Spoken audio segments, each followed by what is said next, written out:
પરીક્ષા આ માત્ર એક શબ્દ નથી, પરંતુ દરેક ઉમેદવારના વર્ષોની અથાગ તપશ્ચર્યા, માતા પિતાની અનંત આકાંક્ષાઓ અને દેશના ઉજ્જવળ ભવિષ્ય તરફનું પહેલું પગથિયું છે. આ વ્યવસ્થાને જાળવવી અને દરેક ઉમેદવારની વર્ષોની મહેનતને યોગ્ય સન્માન અને ન્યાય આપવો એ જ સરકારની પ્રાથમિકતા રહી છે.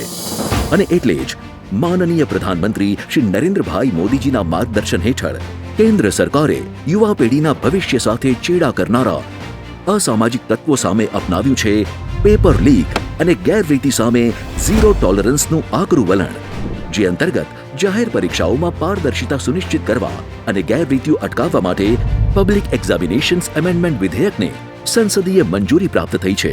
પરીક્ષા વ્યવસ્થા સાથે ગેરરીતિ કરનારા ગુનાહિત તત્વો સામે 10 વર્ષ સુધીના કારાવાસ અને ₹10 કરોડ સુધીના આકરા આર્થિક દંડ સહિતના અત્યંત કડક દંડાત્મક પગલાં લેવામાં આવશે.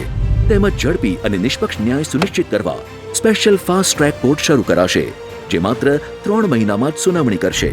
પેપર લીક અને ગેરરીતિ સામે કેન્દ્ર સરકારના ઝીરો ટોલરન્સના આકરા સંકલ્પથી જ મળશે દરેક મહેનતુ ઉમેદવારને પારદર્શી પરીક્ષા અને સુરક્ષિત ભવિષ્યની ગેરંટી.